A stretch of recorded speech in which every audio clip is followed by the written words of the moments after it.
Salam olahraga, apa kabar teman-teman semua? Semoga dalam keadaan sehat.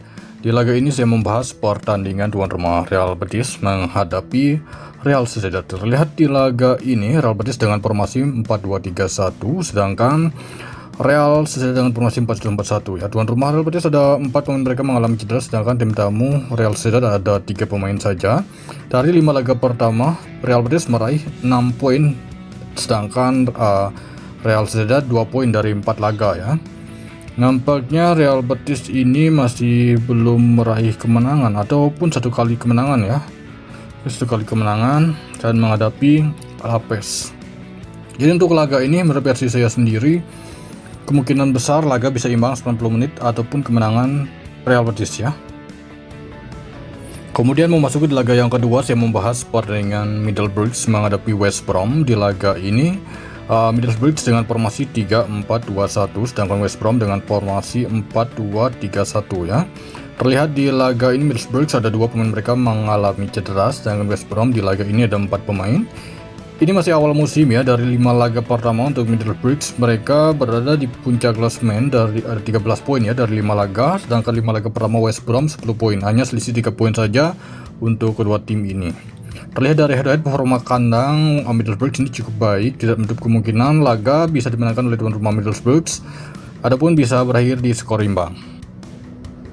Berikutnya saya membahas pertandingan tuan rumah Olympique Lyon menghadapi Angers. Terlihat di laga ini Olympique Lyon dengan formasi 4-2-3-1, sedangkan Angers dengan formasi 5-3-2 ya. Terlihat di laga ini Lyon ada sekitar 5 pemain mereka mengalami cedera dan 1 pemain dari tim tamu Angers. Terlihat dari klasemen sementara 4 laga pertama Lyon 9 poin, sedangkan 4 laga pertama Angers 5 poin ya. Untuk laga ini tidak menutup kemungkinan Lyon akan mampu meraih kemenangan di kandang. Kemudian saya pergi ke Serie A Italia mempertemukan tuan rumah Lecce menghadapi Cagliari. Terlihat di laga ini Lecce dengan formasi 4-3-3, Cagliari dengan formasi 4-3-1-2 ya.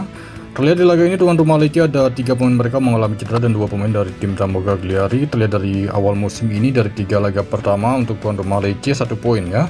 Sedangkan 3 laga pertama untuk kubu tim tamu Cagliari 4 poin. Untuk laga ini terlihat dari forma kandang cukup baik untuk Lecce, sedangkan Cagliari tidaklah begitu baik. Tidak menutup kemungkinan laga bisa imbang atau kemenangan tuan rumah LC. Gol masih nampaknya kurang dari 2 gol. Kemudian memasuki laga yang terakhir, saya membahas pertandingan dari Bundesliga Jerman. Stuttgart menghadapi SC Pauli. Tim yang diunggulkan itu tuan rumah Stuttgart ya. Terlihat di laga ini tuan rumah Stuttgart diprediksi akan menggunakan formasi 4-2-3-1, sedangkan untuk SC Pauli dengan formasi 3-4-1-2. Tuan rumah Stuttgart di laga ini sekitar ada 5 pemain yang akan absen, begitu juga dengan tim tamu SC Pauli. Terlihat dari awal musim ini untuk tuan rumah Stuttgart mereka meraih 3 poin dari 3 laga, sedangkan SC Pauli meraih 7 poin dari 3 laga. Terlihat dari head-to-head permainan terakhir, di mana pada waktu itu SC Pauli selaku tuan rumah berakhir dengan kekalahan SC Pauli di kandang dengan skor 1-0.